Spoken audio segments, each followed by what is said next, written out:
endeavor to empower techies. We believe that sharing of knowledge is the key of enhancing our performances and for our growth as professionals. With this principle in mind, TechGig has initiated a series of webinars conducted by industry experts to give a crisp insight of various domains. Topic for today's webinar session is Critical Success Factors for Project Risk Management. We are delighted to have Mr. Ramesh Rallo, Project Manager at Dubai World, with us today.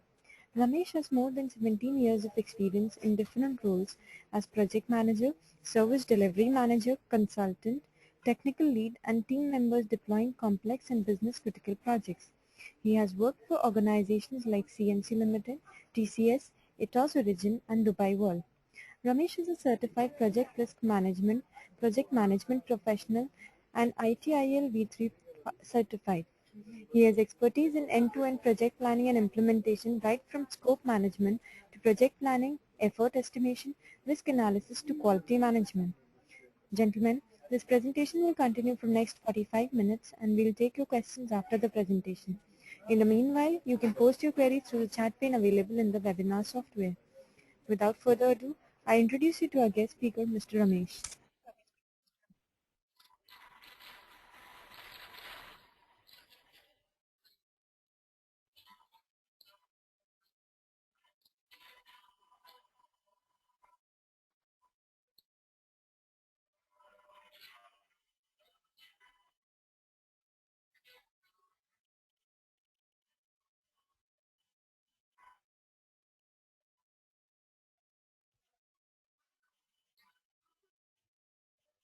We can see your slides as well as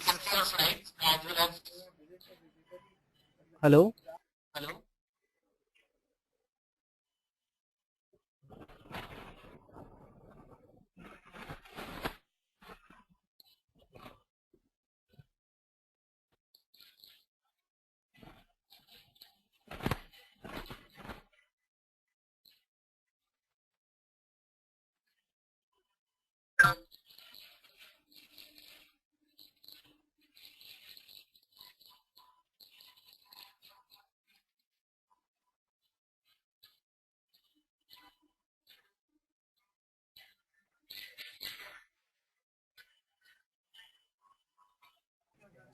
Oh, we are not able to hear you.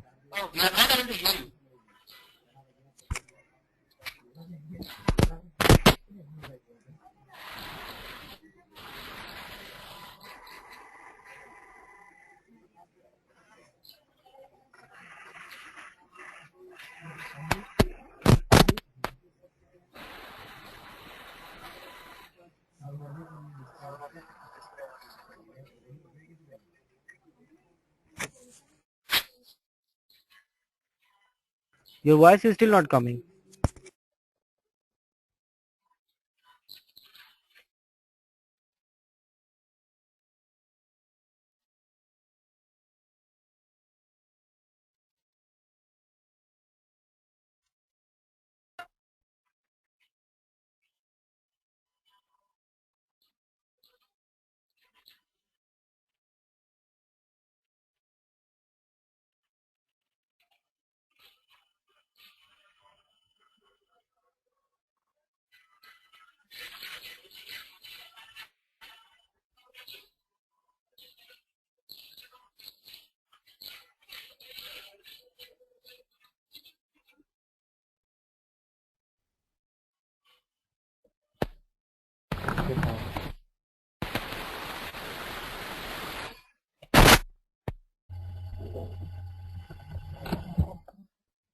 Hello.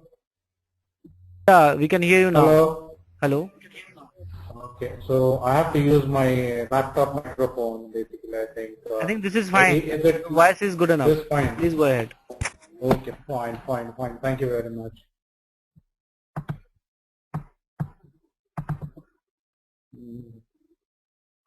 Okay. Thank you, friends, for attending the seminar and taking out time from a busy schedule. Apart of this, I would also like to thank TechGig for providing me an opportunity to provide to share the knowledge across all the technical people out there who are part of this webinar. With no further delay, we start the presentation.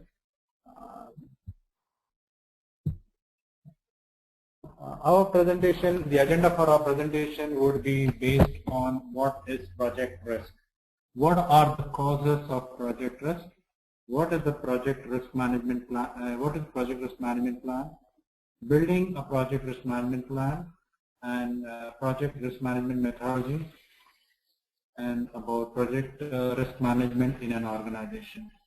Use of tools for project risk management, then about critical success factor for project risk management.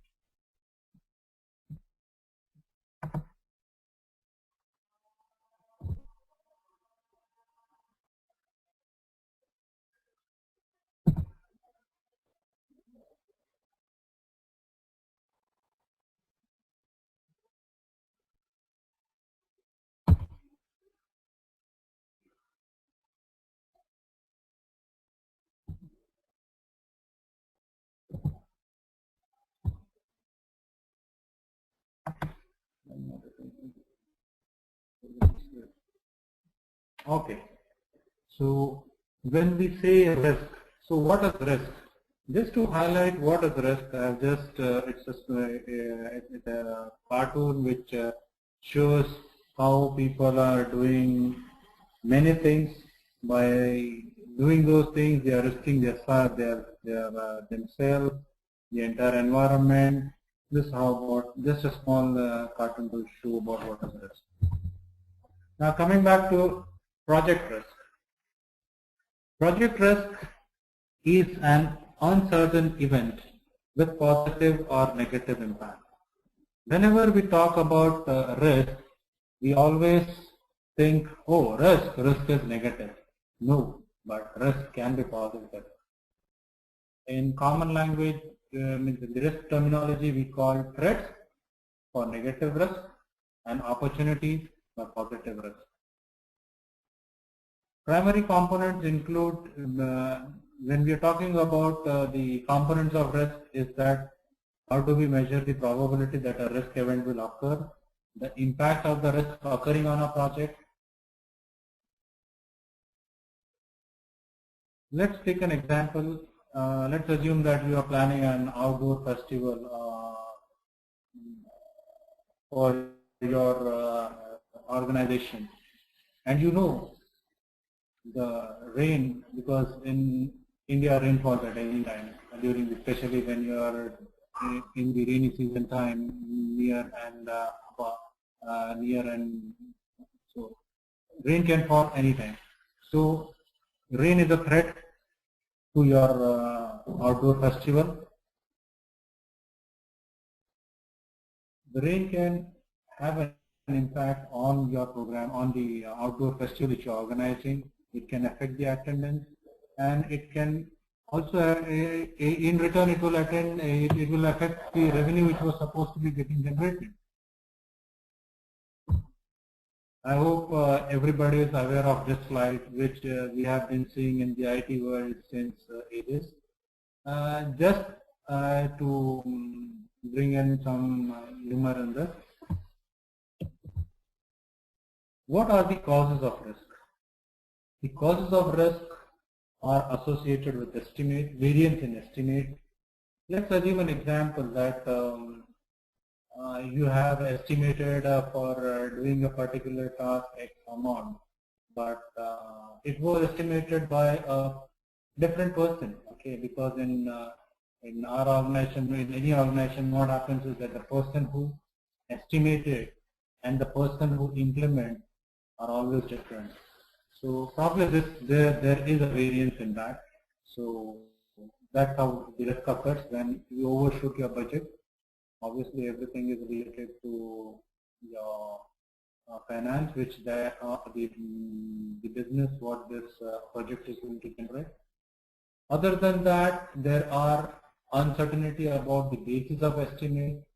Let's assume in a software project, there are some situation where you have some basis on which you had estimated, but as time progresses, things change, and the basis which you have worked out may not be the same. So this is again an uncertainty. So this is again a cause of risk. Then uncertainty about design and logistics. You know, the technology changes very fast.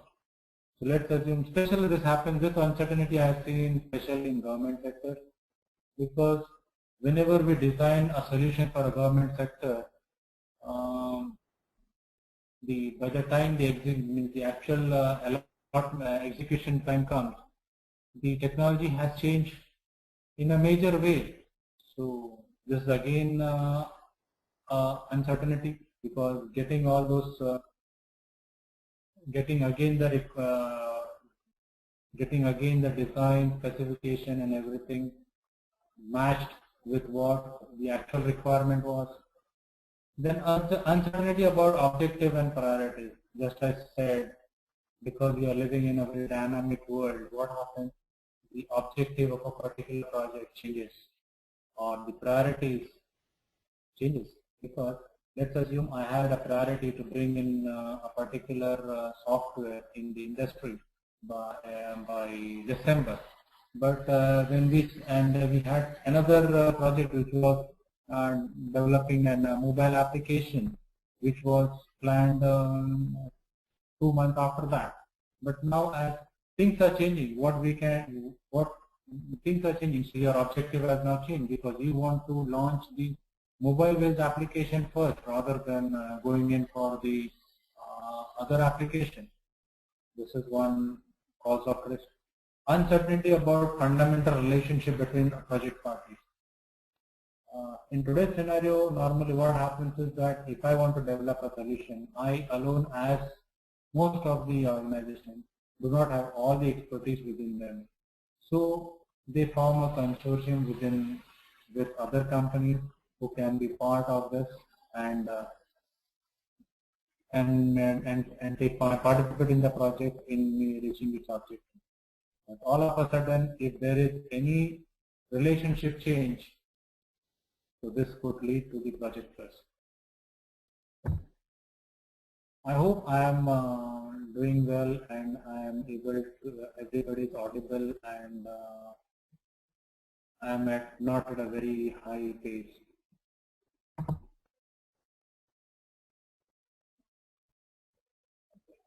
I think everybody is fine, so we can move now.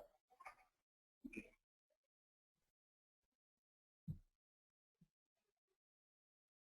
What's the goal of project risk management?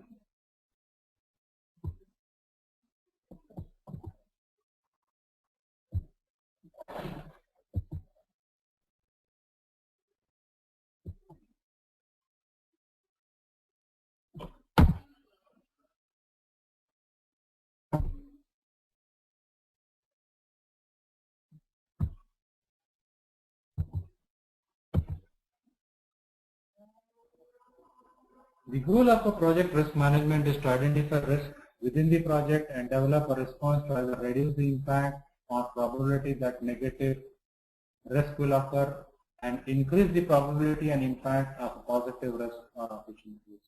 Just as I said, what is risk? Risk is nothing but which can impact is an uncertain event which can impact your project objective negatively or positively. So the goal is just to identify the risk within the project and develop a response, so that we can take the opportunity, we can bank on the opportunities, or we can avoid the negative part of it. In short, the risk management goal would be to have a proactive approach rather than a reactive approach. Then to have a greater control of project. Risk management helps, the project risk management helps you to have a greater control of the project. Similarly, it also helps you to decrease the probability of negative events that could happen, and it increases the probability of the positive events that are supposed to happen. In short, the goal of project risk management is to say go or no go, or go or stop. The project risk management is based on the PMI framework. In the project risk management process, we have the plan project risk management, the identify risk process, the quality. These are all part of the project risk management which the PMI has. There is nothing. Just this is the basis of my entire presentation which is going on.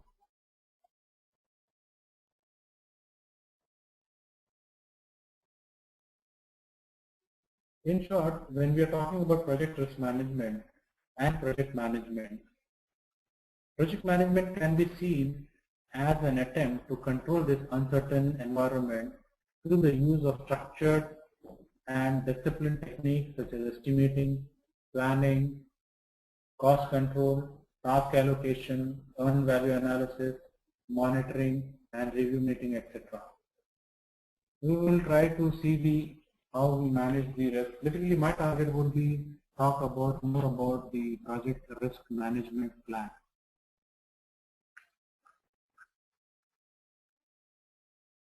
So to manage the entire risk management process, what we are talking about is that you need to have a proper risk management plan.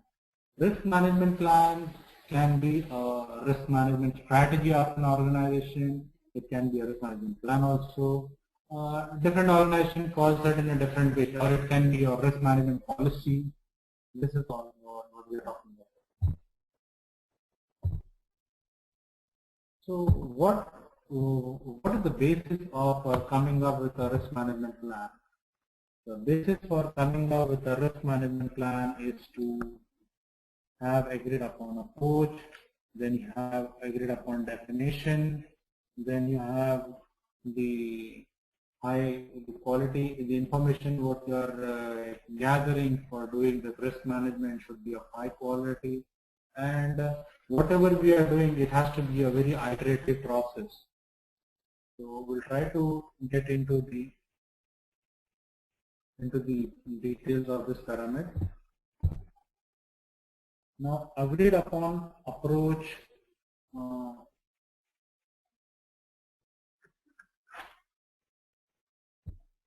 The process is based, the risk management plan is based on an agreed upon approach, where we can say what is the probability of occurrence, impact of an individual objective risk occurs, opportunities may arise, how we manage the risk, and most important is the risk categorization part.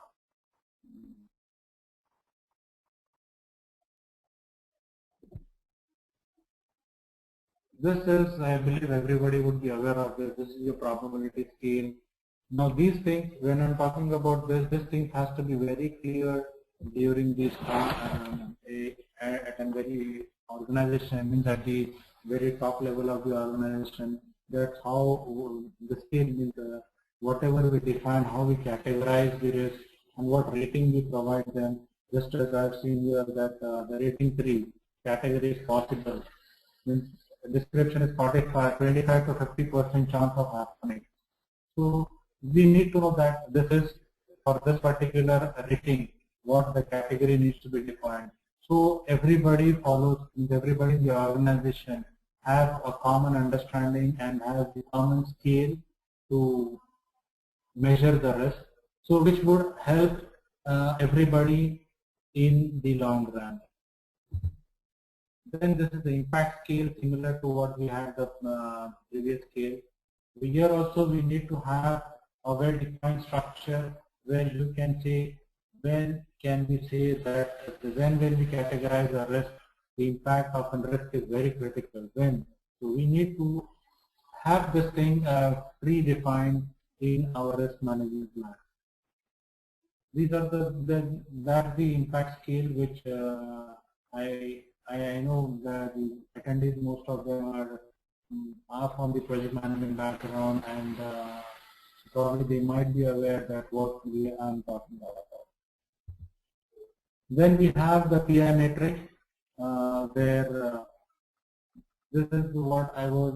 This is a very important tool for rating the risk.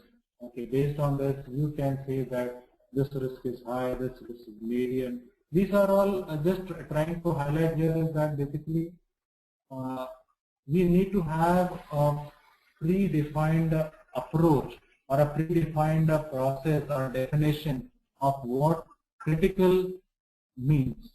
So every organization should have this ready before we start any project or the risk management of a project.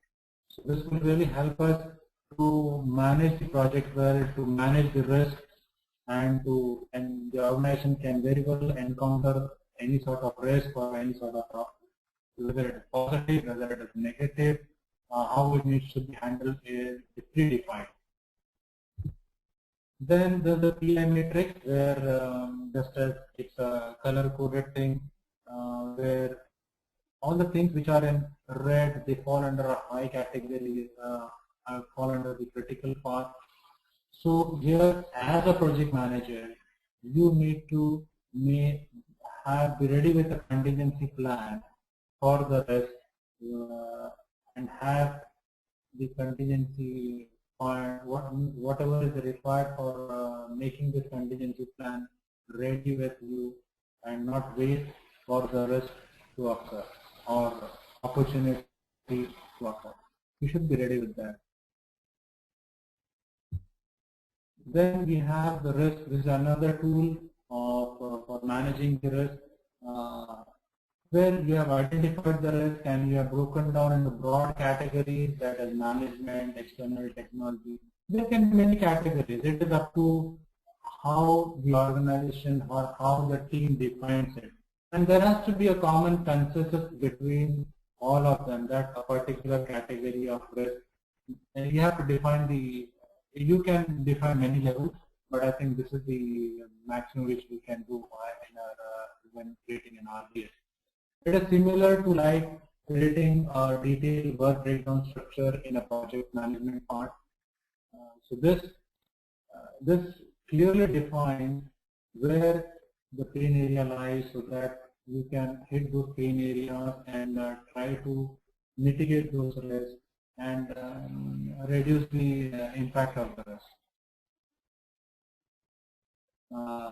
Another important part which I forgot in my earlier, I should have spoken earlier about this, is that whichever risk management methodology or tool or whatever you use, you cannot have risk completely out of your project. There will be risk, there will be risk. So risk cannot be ruled out. There is some risk you can have a mitigation plan, and some risk you can accept, and some risk may basically you need to keep all this risk. There, apart of this, there are also secondary risks. When we are talking about secondary risk, we are talking about a risk which may occur due to the impact of the risk which you have identified, which may trigger to another secondary risk. So these are the common. This is what I could say more about it. This is also another great tool when you are talking about risk management. The risk register. The risk register is nothing but it is the risk which you have identified during the risk identification process. Risk identification does not happen only during the risk identification process, as I mentioned earlier during the all the processes. Risk identification happens throughout the project, and whichever risk, when you see do not have a chance of occurring in between, so you keep all those risks in a watch list where you can keep it aside and revisit those risks very often to check whether what is the status of this risk. Now coming back to the risk register part, Risk register is nothing but an entry of all the risk which has the priority, just as we have seen our previous. Risk register is nothing, it is based on the PI matrix and the probability and impact scale which we have worked out. Based on the, and then we have worked out the risk RBS, the risk breakdown structure. So risk register is the top layer of all the, it works at the top layer of all these things which we discussed earlier. Risk can be, just as when we said about relative ranking and priority, again we are talking about the impact and the probability part. Then grouping of risk by categories, we are talking about the RBS, which is, I said, this is sitting top on that. Then the causes of risk or project areas requiring particular attention. Just as I said, when we talk about causes of risk, okay, every cause of risk has an effect. So you need to know how that particular risk is going to affect which part of my project, whether it is going to be related to my communication management or related to my which part of the project, or it can be happen that this risk may occur when we go during the production stage, or it can happen in the UAT phase. So that's how it is. And then there are different varieties of risk where we say a list of risks requiring response in the near term. This is the list of risks where you need to have the response to this risk ready before you start the project. List of risks for additional analysis and response. This is again a list of risks where you do not have a solution to them right now, but you need to explore it further and find out what is the probability or what would be the impact of the risk occurs or the opportunity materializes. Then there are some low priority risks, just as I was talking about some risks which are of low priority. It shouldn't happen that you don't have an attention towards the low priority risk. It may also happen that as the time progresses, this low priority risk may get elevated into a high priority risk, or they may come into a critical state. So you need to put them in a watch list and revisit them at regular intervals. Then trend in qualitative risk analysis research. Based on this, what is the trend you can see in your qualitative risk analysis? This risk register can help you in seeing the trends in qualitative risk analysis part. Now risk priority. Risk priority is defined, I would say it is dependent upon the organization's risk tolerance factor. Let's assume an organization which is very new and wants to enter into the market of mobile computing, and he knows there is a risk, but he has to make an entry. So he may go ahead, he may say that, okay, whatever risk happens, I will go ahead with that. That is not a problem with me. So some organization may be where some organization may think, okay, if I go, then there will be an impact on my reputation or the impact of the workmanship which my entire team has done. So probably that organization may think, okay, let's do a calculated, let's work on the risk and see what category it is, and then we decide whether to go or not to go. Then defining the priority of a risk is dependent on the risk tolerance level in the organization and the objective of the project. See, organization tolerance and the risk tolerance level in the organization and the objective of the project, these are two different things. Now you need to think about the risk priority, okay, based on the project objective rather than organization objective. Risk priority level varies from low to medium to high, which we already have discussed in our impact PI matrix. Now calculating the probability and impact values for each risk. just as we said, I said that these are those scales which we saw in our previous slides. Those are the basis on which you can calculate the probability and impact values for each risk.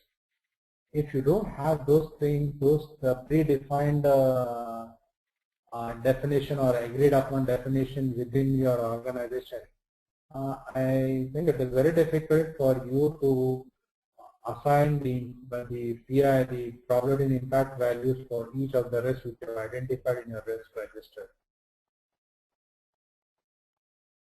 Then how do you assign a probability value to an identified risk? There are various methods.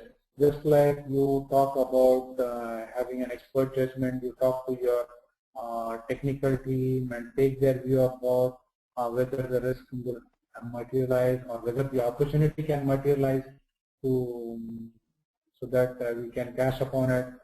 Or you can refer, because every organization has some historical information where you can refer those information and check out a same type of project was carried out 2 years down the line, and they also had encountered this risk. How did they mitigate those, or how did they try to cope up with this risk? So those information can also be helpful to you. Or there are certain tools where you can use your Monte Carlo or your what if scenario and use the simulation to work out the PI matrix or to assign a probability and impact value for each risk. Then there are industry enterprise environmental factors, that is your industry database or benchmark.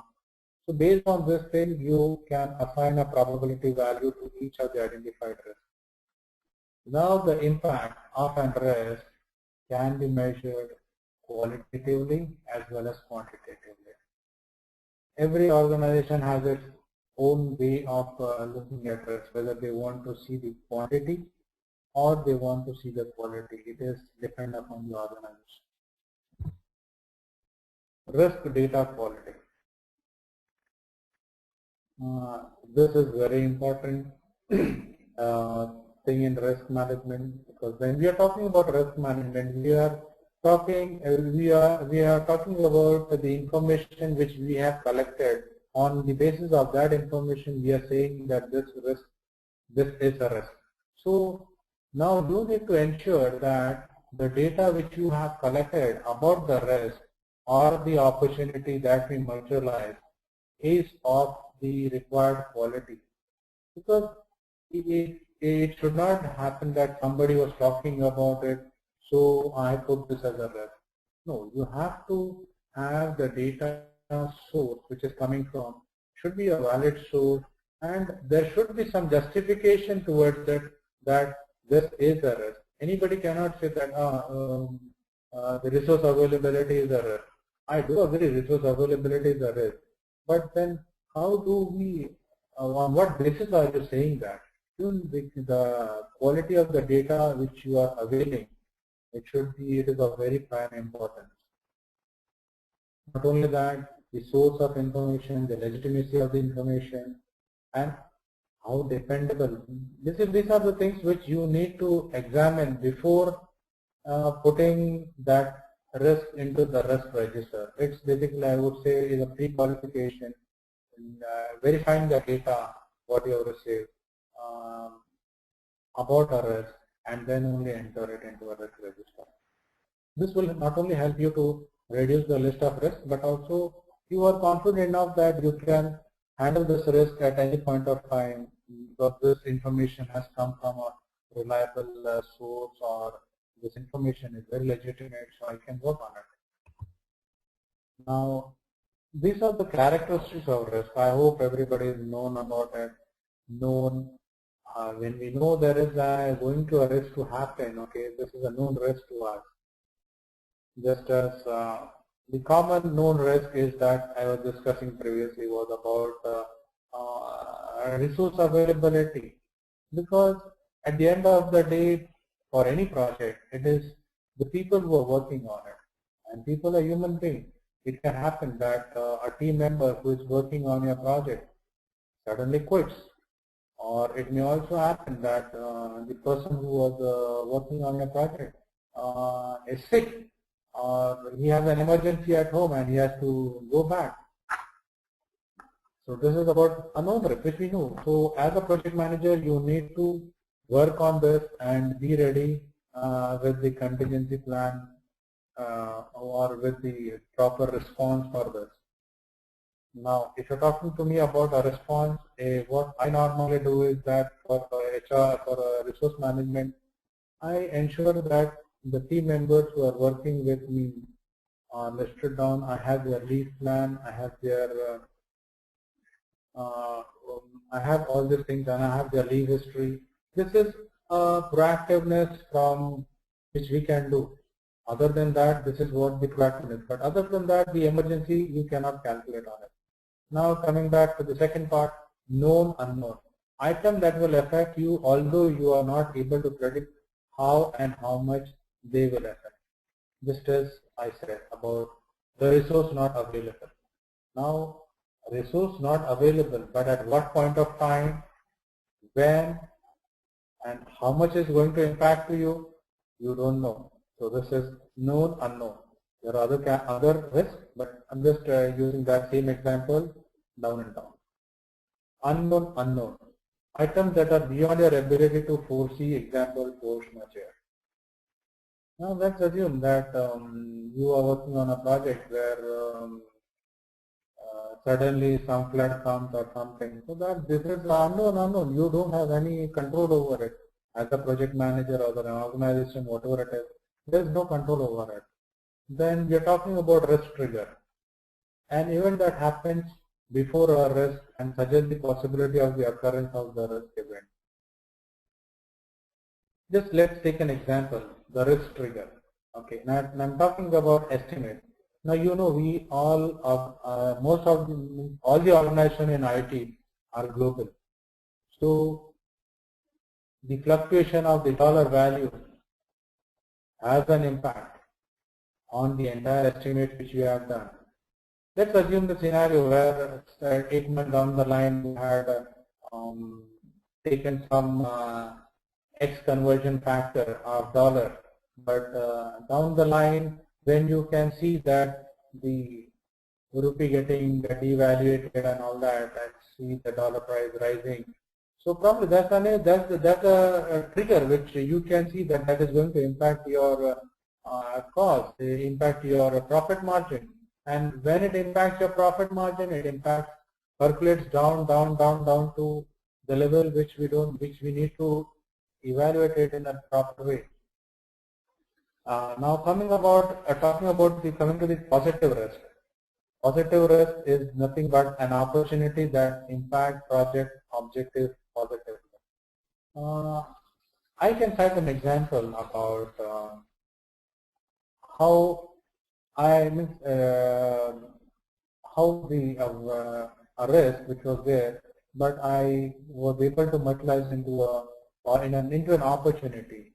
Okay, what happened was that there was a delay in the procurement of the networking components, and we also had to procure the servers, and the vendor chosen was a single vendor. And the vendor was ready for offering 50% discount if he receives both the network component and the server component order. Already there was a delay in the network component. So to get the opportunity, there were certain things which were beyond the control, and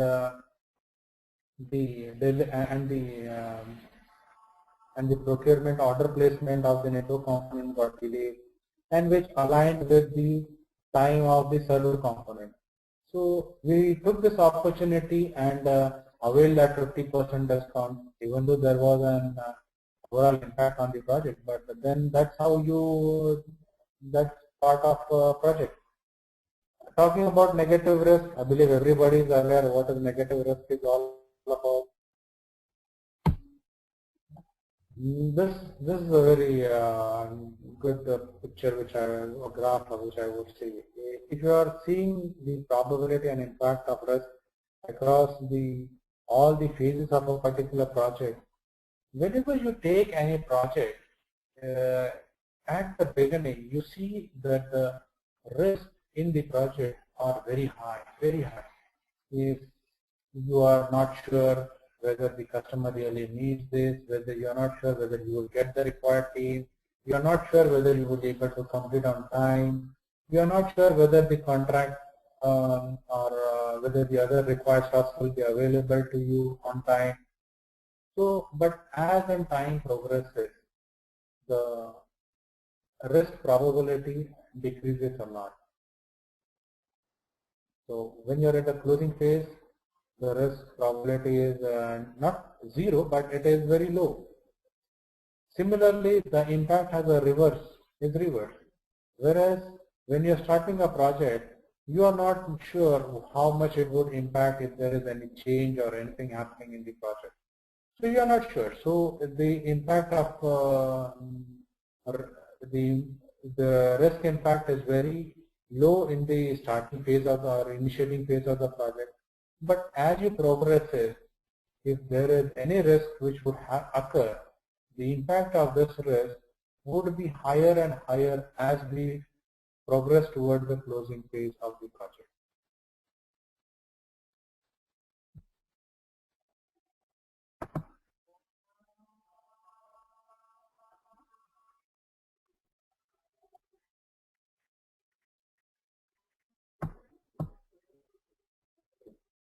I believe there is no questions for me. I saw something flashing.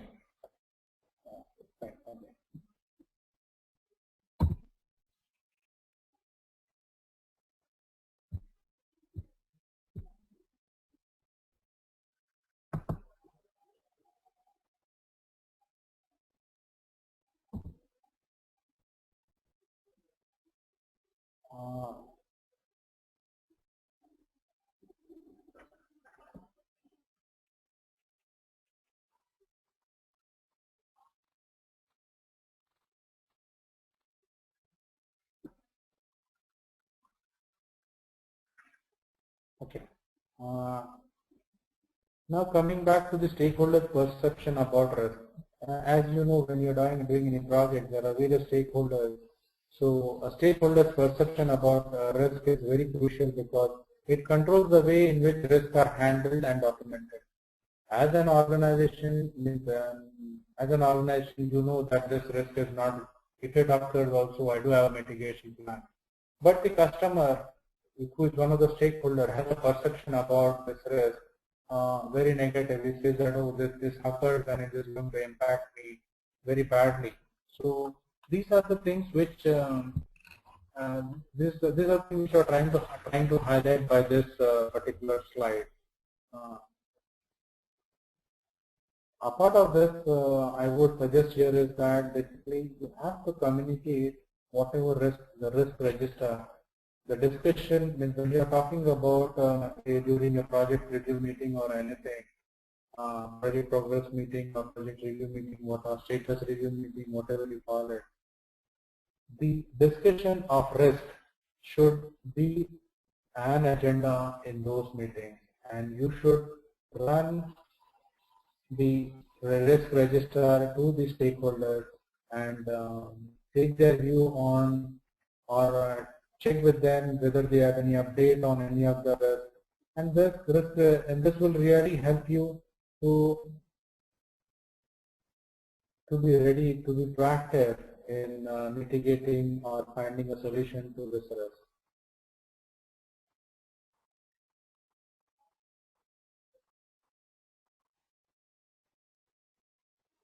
Just again, when we talk about stakeholder, we are not talking about the customer itself. We are talking about the stakeholder who are outside your organization. Just as you are building a online service for people to update their information or to have some online ticketing solution. So in those scenarios, you need to check what is the external environment and how people would react to it. These are the things which I'm trying to mention in the third point.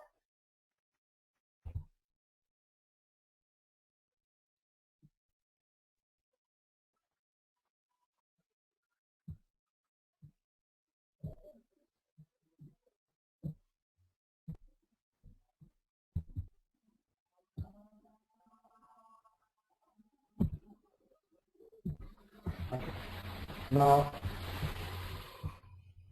coming back to as a project manager, okay, as a project manager, what is your role? Basically, you need to not only the role of the project manager, but a very important part is that when you are doing your risk management plan, you need to have the roles and responsibilities properly defined. So this would really be very helpful in identifying the risk, in finding a solution to the risk or trying to mitigate the risk, or to be ready with a response for the risk. Okay. As a project manager, talking specific to about project risk management, you should involve your stakeholder and your senior management in risk management related action. This is how you can get your management support when you are involved, when you're talking about when you're doing your risk management. Create an effective risk management plan. Obviously, this is a part of the organization strategy where you would be taking care of. Facilitate open communication between various stakeholders and involved parties. Then identify risk and uncertainty involved in the project. Devise response and plans to counter all the risks.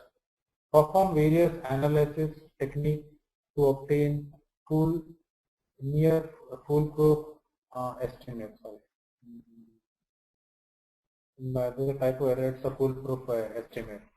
And continuously monitor and audit the risk. Escalate any issues that threatens to affect the outcome of the project. Keep stakeholder and management about important decisions.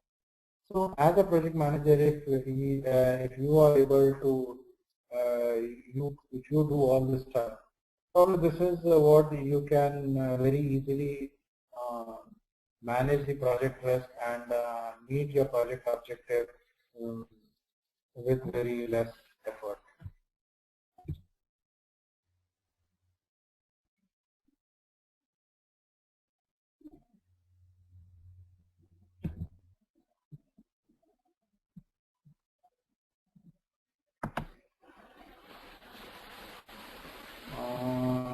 I have a question, I think.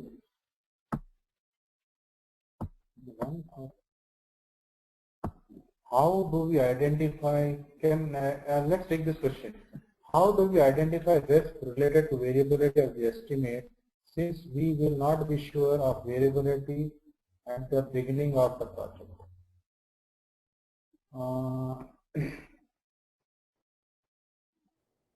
Related to variability of estimate, okay, just as I said, okay, let's assume a scenario, okay, where you have proposed an X amount for doing the particular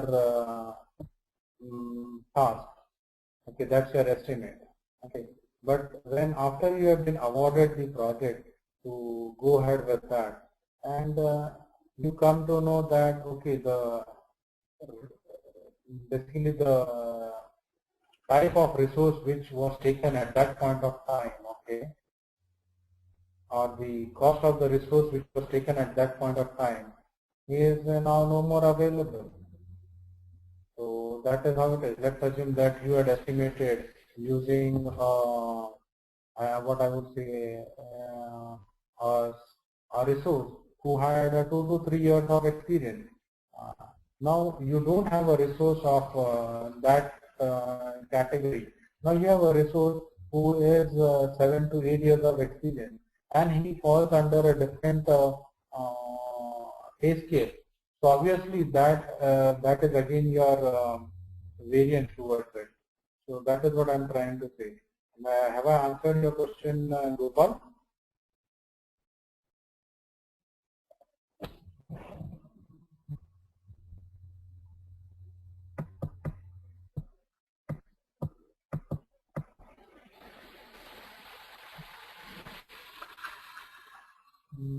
I think we'll take all these questions later. I think I'm about to finish the slides. Okay.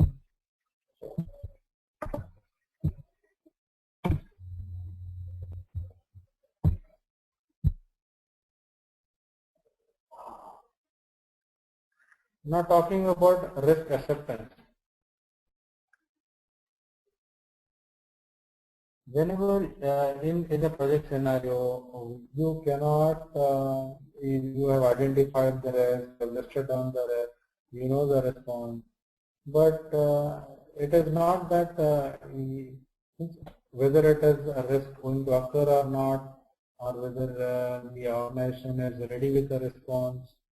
There are various strategies, okay, is adapted, because it is seldom possible to eliminate all threats from a project, which is what I was trying to say out here.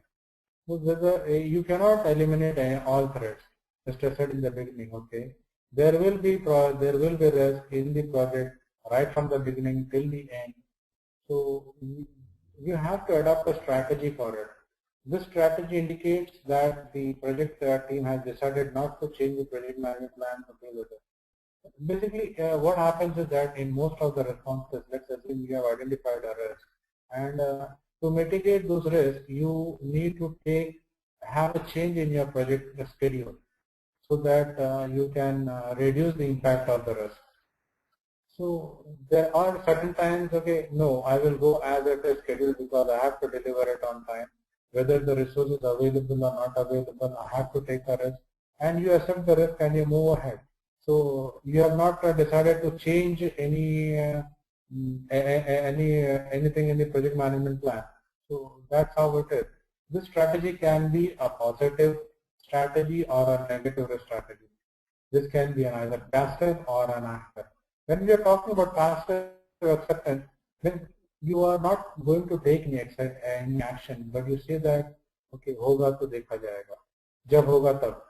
So that's how it is basically when you're talking about passive acceptance of risk. Now, talking about active acceptance is to establish a contingency reserve. When you know that this particular risk is going to occur or anything, okay, so you have a plan B for it, or a contingency plan ready for it, which could include your additional amount of time, money, or you would have a resource who is who's shadowing the first resource who's the primary resource. So in case of anything happening, you can use the secondary resource and start the project from where it was left behind.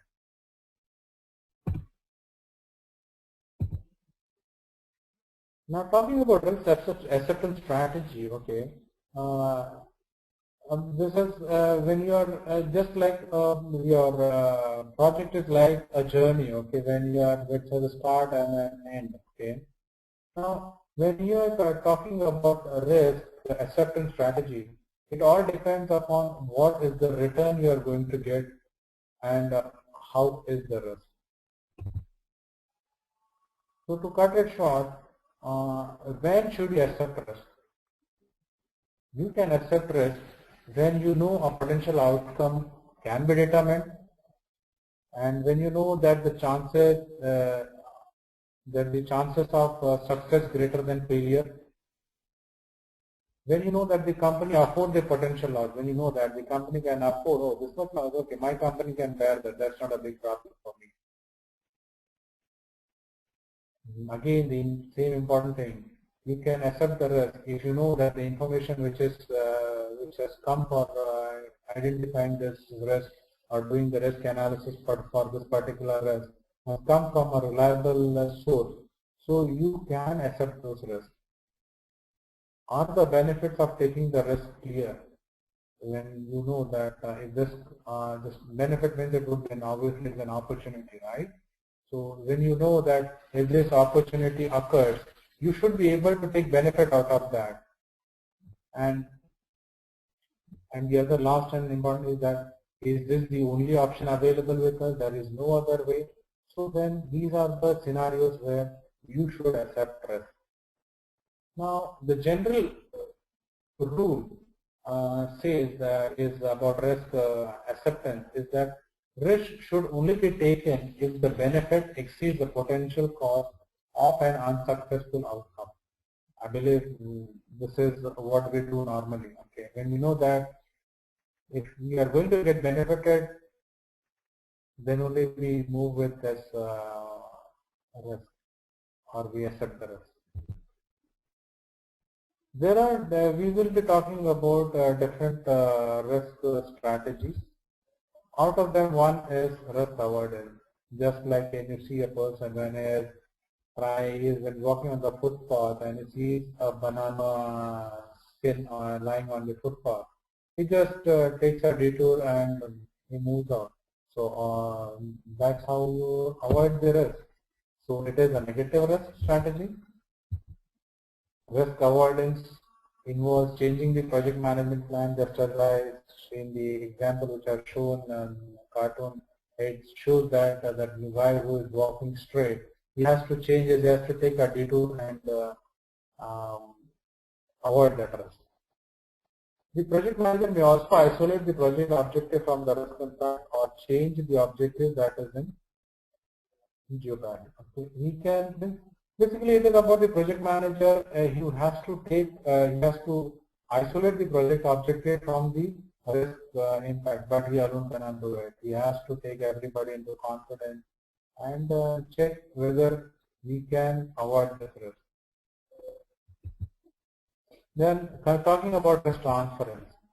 Risk transference is nothing but just I can show the card you buy some insurance, because there are certain negative risks. Okay, risk transfer requires shifting someone for all the negative impact of a threat with ownership. Transfer simply gives another party responsibility for its management. There are certain risks which you do not have any control, like a fire, theft. You don't have a control over. So you know that this may occur. So to avoid that, what are you doing is that you are buying insurance so that if anything happens, the insurance company will take care of it.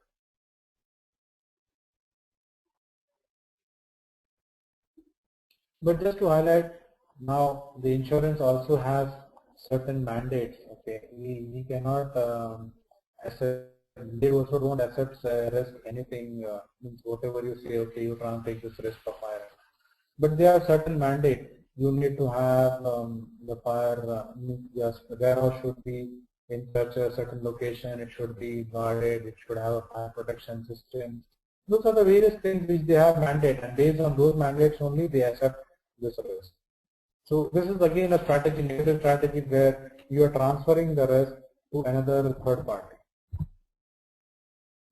Now, risk mitigation. Risk mitigation is again a negative strategy. In this risk mitigation, you are not completely removing the risk. Means the risk is not getting negated, but you are reducing the probability or impact of an adverse risk event to be within the threshold level. Let's assume the risk that would have occurred would have costed us $100,000.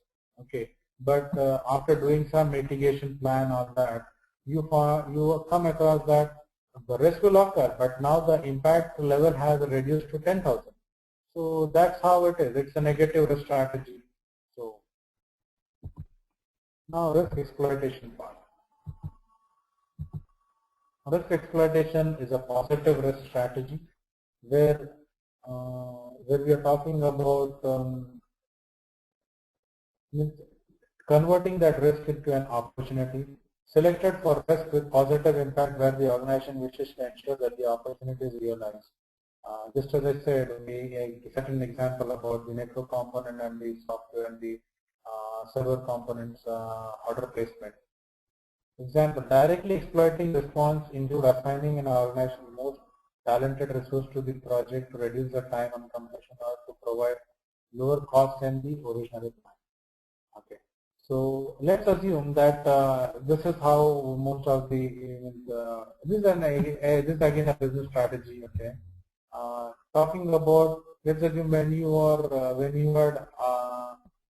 you see any such thing, risk not having the particular task not happening on time, and you want to get it completed on time, so that if that gets completed on time, it is going to reduce the impact in a very drastic way, and it is going to benefit the organization by let's assume the customer says if you do a delivery by this particular timeline, okay, you can get a 10% bonus on whatever, or 10% on the bonus on that.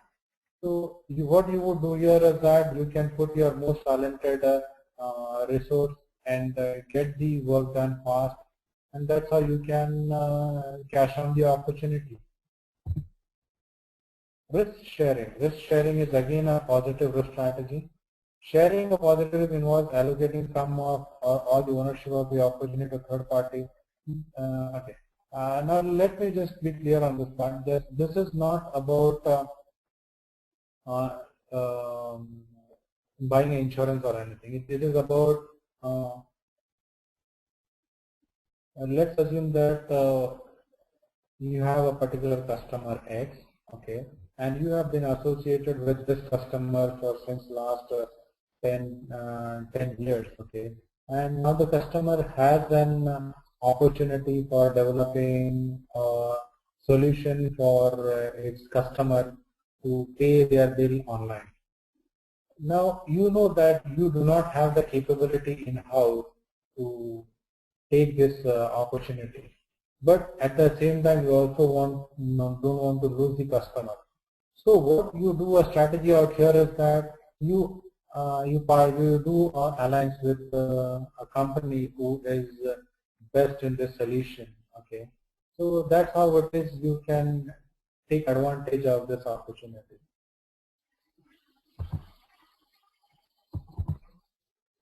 Now talking about risk enhancement, again a positive risk strategy. Basically, what you do is that now you have identified a risk, and you know that is going to, if that risk occurs, it is going to have a very positive impact on the risk, on the project objective and the organization objective. So what you do here is that you know what are the key drivers that would make this risk happen. So what you do here is that you're trying, you will work on maximizing those key drivers so that the risk occurs and take that opportunity. Just I have a second example of enhancing opportunity include adding more resource to an activity to finish early. Just as I said, okay, in the previous example, okay, that the customer may say, you can get another, I can award you another project, but provided that we complete this particular project by end of this month. Now you know that what are the factors which are required to complete this project within this month, or what are the essential things which are needed to complete this project within this end of this month. So you start working on it and you put in your effort towards it, and you take your management into confidence, and that's how it is, and you can work on it, and this is what I'm talking about risk enhancement. Now this risk enhancement I'm talking about is that if you complete this project on time, there is a secondary risk which is going to occur and which will have a positive impact on your organization. That's how it is, talking about risk enhancement. Or now coming to the contingency plan. When we are talking about risk management, contingency plan plays a very important role. Project team makes a response plan in advance that under predefined condition it is, and believe that there will be a sufficient warning to implement the plan. Now let's assume that just as we talked about the risk register, where you have listed down all the risks, okay, and in that same risk register you have to qualify your, you have to quantify your risk or qualify your risk. When you do a quantification of your risk, you know that to meet this particular risk, okay, the quantification can be a positive or it can be a negative. Now, for doing anything, for mitigating any risk or to be ready with the for the response of the risk, okay, you know that there is a certain amount of money required. So in the project, when you are estimating the project, you normally have a contingency plan, just as in most of the organization, I would say that let's assume you have calculated the whole cost of the project and you derive X amount. So at the end there is an estimation, there is a contingency factor. Some organizations take 5%, some take 10%, some take 15%, and some take 20%. Every industry, every company, every organization has its own percentage. So I would not mean this is how the contingency plan work out.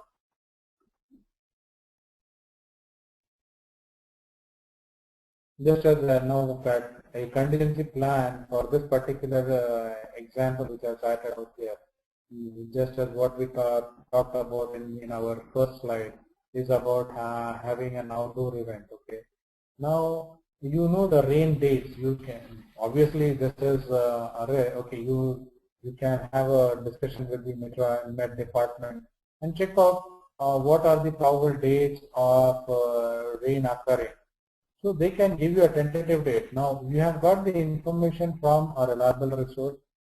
So probably you will not plan a date on which the Met department has already said that it is going to rain on this day.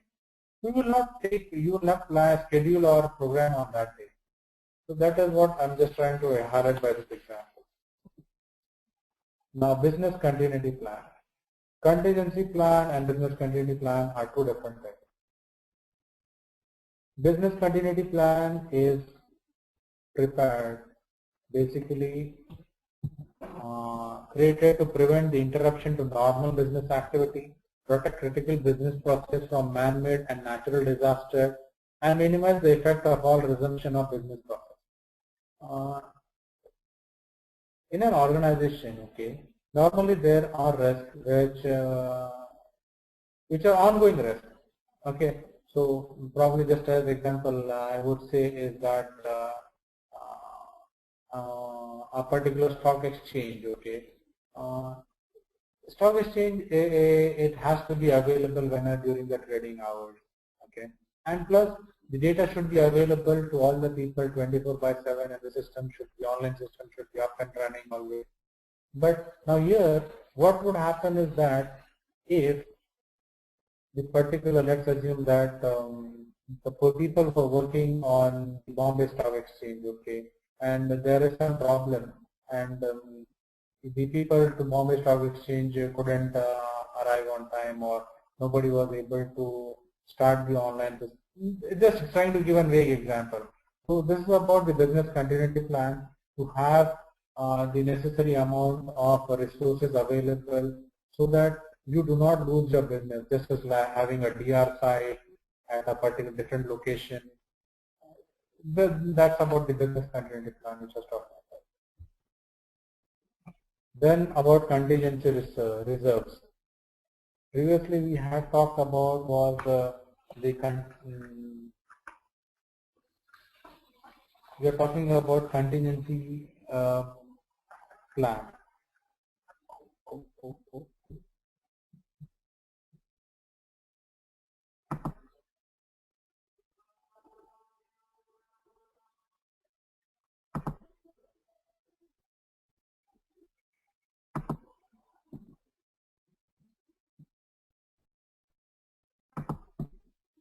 Sorry guys, actually I misled somewhere. Actually, the contingency plan was about the contingency reserve, where I was talking about keeping certain amount within the project itself. Okay, that is about what talking about contingency reserve.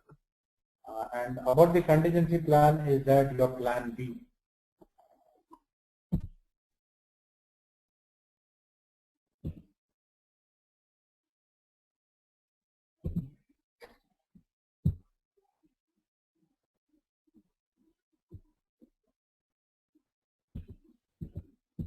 Yeah. sorry, actually, my mistake. Actually, we covered the contingency reserves in our previous slide when I was showing the contingency plan.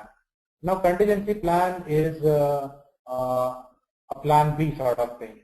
When you know, this is a risk response plan, okay? When you know that a risk is going to occur, if this risk occurs, I will do this plan for mitigating those risks. So this is about the contingency plan is nothing about the plan B which we call. And we spoke about the contingency reserve, okay, during the previous part, where you assign a predetermined amount. Just as I said, the percentage differs from organization to organization, industry to industry. So now in contingency reserves also there are many type of reserves where you have inbuilt capacity, you have a certain percentage of the project cost within the project, or there can be certain scenarios where unknown occurs. Okay, there is risk characteristics which we are talking about, unknown occurs. Okay, in those scenarios, what you can do is that there are management reserves where this contingency reserve is with the project manager who can use this project, who can use this reserve with providing the justification and whatever is required depending upon the organization policy or procedure, so that he can use this additional time, money or resource. Now related to management contingency, there is something called management reserve or management reserve, where this is again part of to handle the unknown risk, which you don't know if you were not aware, so that you have not accounted it. Now the risk has occurred. Now it is the reputation of the organization. So they have to deliver the project. So at that point of time, you can use your management reserve and based upon the organization policy and process, and you need a justification for everything when you are talking about money. Yeah, this is just an highlight. Contingency reserve, you know that you had identified those risks, okay, when you were planning when you are initiating, when you had costed for this particular project. At that point of time, you had identified those risks. And based on those risks, now this risk has come into reality. So you can use this contingency reserve. Now coming back to I believe this is the last and final slide. And now coming back to the critical success factor for this particular for project risk management is about value of risk, commitment and responsibility. And then you have communication, your organizational commitment, your risk effort, and then your integration with project management.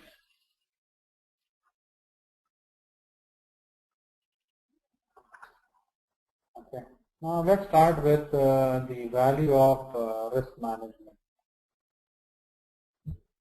Now project risk management should be recognized as a valuable discipline, okay, in an organization that provides an positive potential return on investment for organization.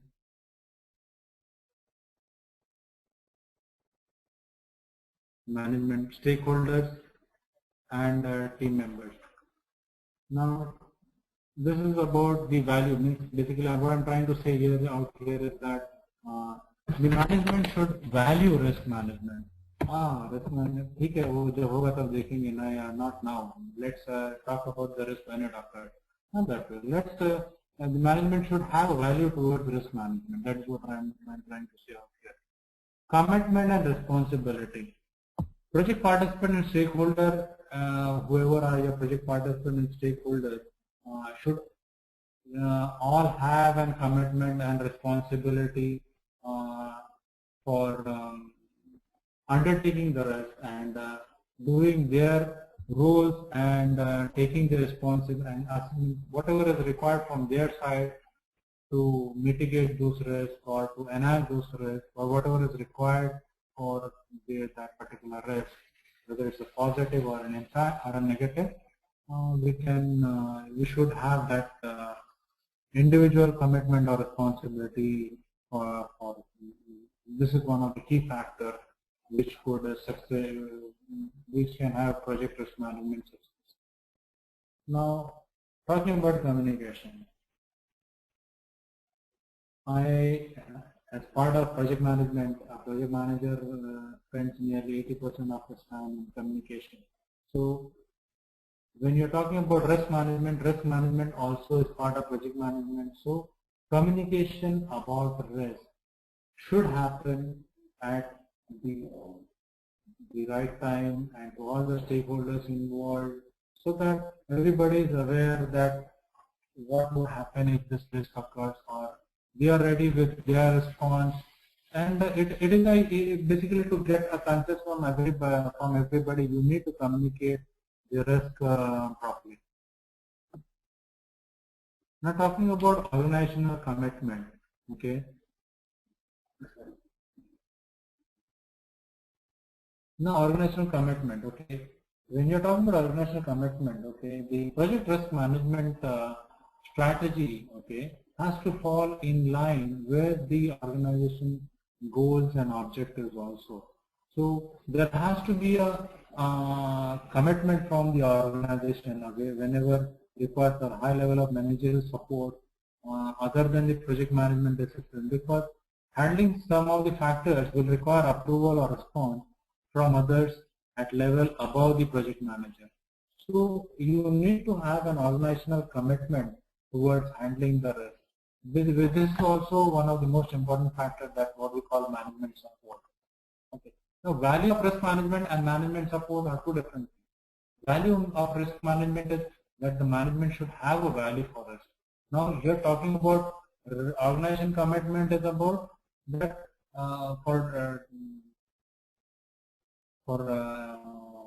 responding to a risk, okay, you need to have the management support, because if you're planning to use the contingency fund or any other thing, or you're trying to use the highly skilled resource of your organization. So here you should have an management support to help you in that. Now, talking about risk effort. Risk effort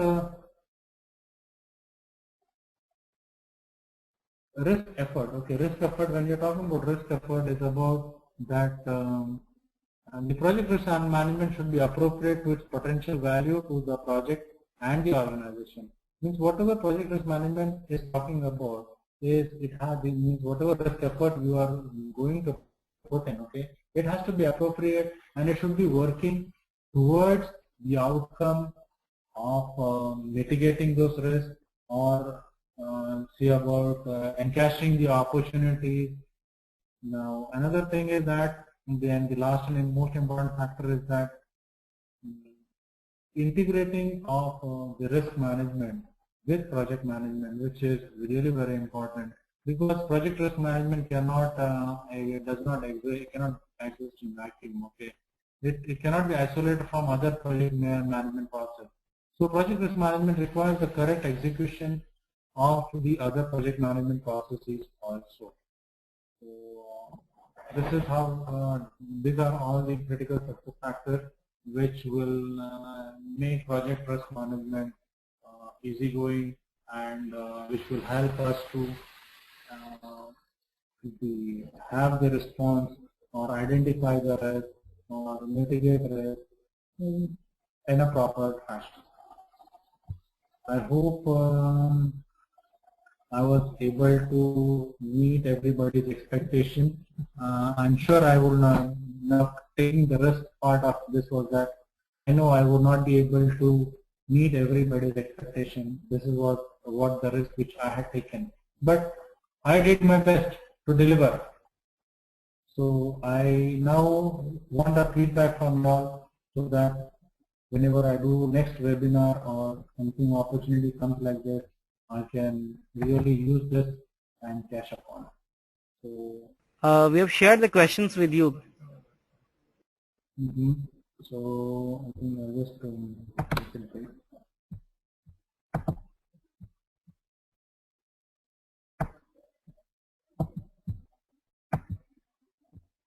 I'll just try to make it big so that Okay.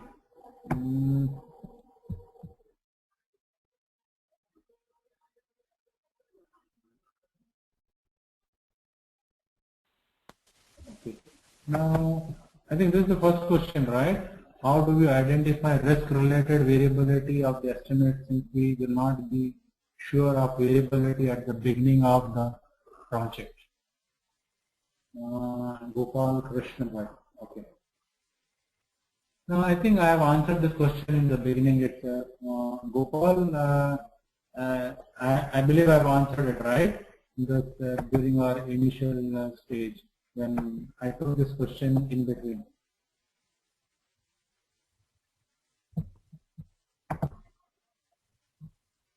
Okay. Now, I have answered this question, so I'll go to the second question. Okay. The second question is, what are the best ways to mitigate the risk associated with resources and time? Okay. It is Prasad who has asked this question. Okay. Now, a very good question, Prasad. Basically, just I shared with you. Okay. The risk associated with resources are normally the non-availability of resource. Am I right? So this non-availability of resource can be worked out. Let's assume you know there are 10 members in your project team.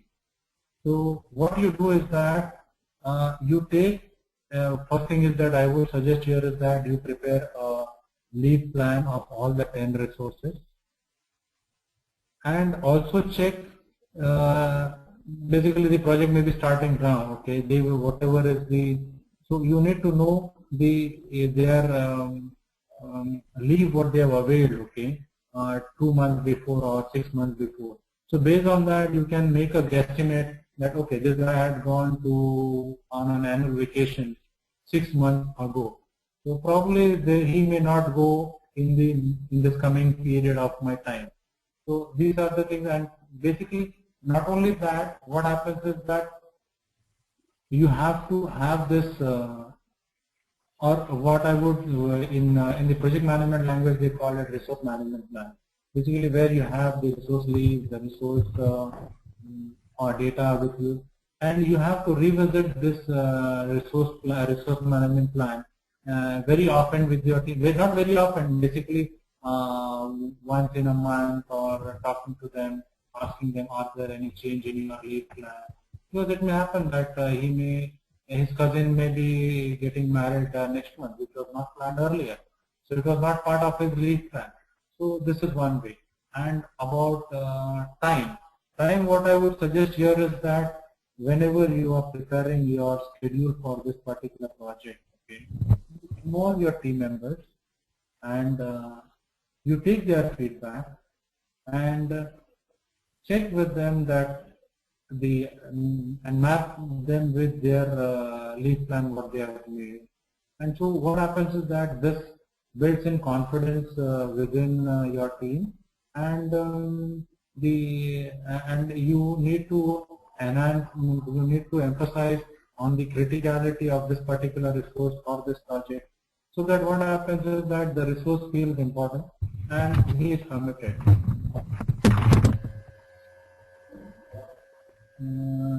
Keshav?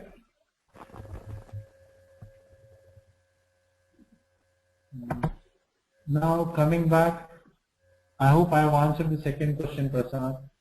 Prasad has another question. What are the major areas we can think to identify risk? What I would say here is that to identify risk, okay, you need to look.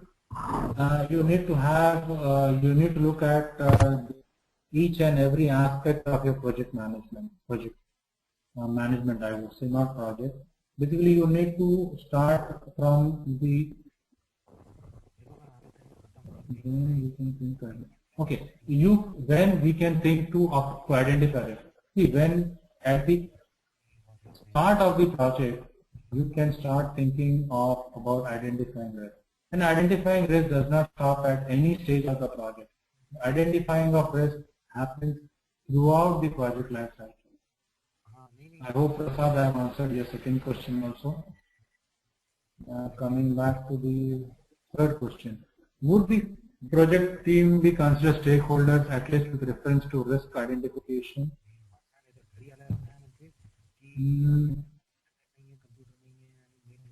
Project team considers stakeholders with reference to risk identification. They would not be, see, it depends upon what role the team member team is playing. Okay, they can be. They obviously your project team is an important stakeholder in your particular project. Okay, so in reference to project identification or project, I would say they are a major stakeholder in the entire risk management process. Okay, now coming back to Akash Mittal, should we have a separate risk meeting with project review meeting or include the risk agenda? I think I have answered this question during my presentation. I said that risk, whenever you are talking about a project review meeting, risk should be part of this meeting or should be in the agenda of this meeting. Should be. Difference between contingency plan and mitigation plan. Mitigation plan and contingency plan may sometimes be the same. No, I would not say contingency plan. Contingency plan is something different. Okay, let's assume that when you are doing a particular project, okay, and you know by doing this approach, I may encounter this. So you try to change the schedule of the particular project, and so that the risk will not occur. This is a contingency plan. Now talking about mitigation plan. In mitigation plan, what are you trying to do here is that probably is that you are trying to reduce the impact of the risk. In contingency plans also you try to do the same thing, but I would say in a broader perspective it is the same. Does BCP and DR plan be part of the risk management plan, or would it be supplementary with reference to BCP or DR plan? No, it isn't supplementary to your risk management plan. It is not part of the risk management plan. It is supplementary. Just as we're talking about the management reserve. Management reserve is not part of your risk management plan. Okay, it is a supplementary, which you know there exists something. So in case of any unknown risk happening, I can use that. I hope, Manish, I have answered your question.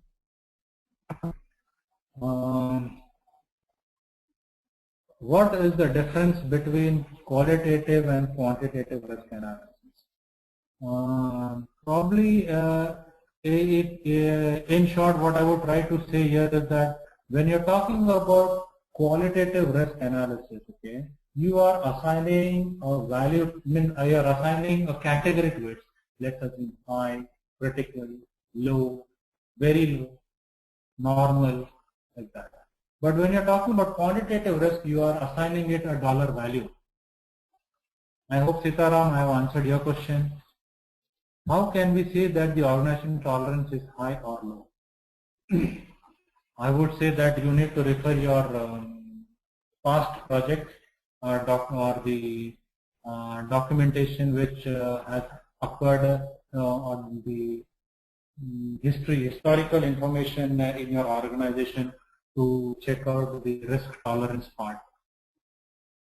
I hope, Sanjay, I have answered your question.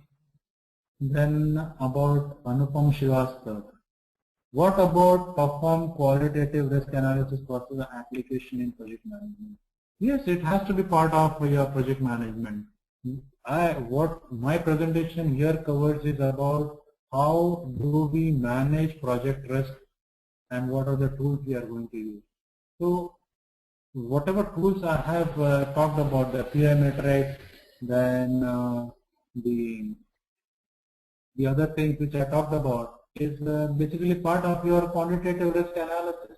So it is again, see, if you talk about the project management and perform qualitative risk analysis, perform qualitative risk analysis is a part of project management, is a part of risk management, and risk management is in turn part of the project management. I hope, Anupam, I have answered your question. Now talking about Rashmi Sudha. If a resource having 2 to 3 years of experience, then when can we think to allocate? When can we think to allocate the project? Rashmi, I cannot get your answer. What are you? Sorry, I am not getting your question. What you're trying to ask? What I can infer from this question is that if a resource having 2 to 3 years of experience, then when can we think to allocate the project? No, Rashmi, I cannot get your question. Can you be more specific, please? Thank you. Okay. Yeah, Manish, thank you very much. I hope I have answered your question. Again, Prasad, I think Prasad is asking a lot of questions. Keshav, please note. Risk acceptance or avoidance will have impact on project management plan, and this will have an impact on scope, time, cost, and cost. Are there good practice to reduce the impact on 3 factors?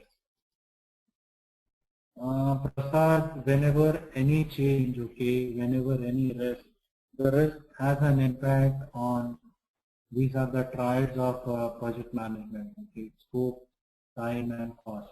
Anything happening, it has an impact on the scope, time and cost. So probably good practice, what I would suggest here is that to have you need to have a proper project management approach, what I would say in short. But if you talk about proper project management approach, then you need to have a predefined scope, you need to have your stakeholder analysis done properly, you need to have the communication management plan developed properly, then you need to have your resource management developed properly, you have to have your risk management or your risk register updated and reviewed regularly. So this will really, these are the things which I can say good practices which can really reduce the impact on 3 factors. Keshav, I finished with the question. Yeah, I think now we have answered most of the questions, so we can conclude the session now. Okay, so at the end, what I would say here is that thank you guys, thanks to all the participants who participated in this webinar, and once again I would like to thank TechGig for providing this opportunity. And I just want to highlight one thing out here is that there are participants, I had invited participants from Dubai itself to participate in this webinar of mine.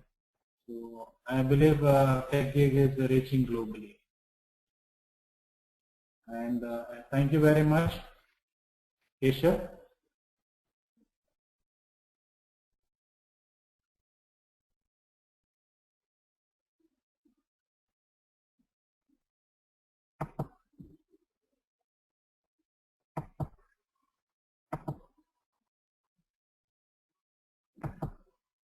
Thanks, Mr. Ramesh, for your informative session on critical success factors for project risk management. It was indeed an enlightening session. I would also like to thank our participants for the support in making this webinar a huge success. The recording of this webinar will be available on techgig.com by tomorrow. The next session in TechGig webinar series is happening this Monday, that is 30th January at 3 p.m. Topic for the webinar will be Windows Azure Hands-on Advanced Role Scenarios. We'll be having Mr. Sachin Prakash Sancheti, Principal Architect at Aditi Technologies as our guest speaker. So see you all on Monday. Till then, have a nice day. Thank you.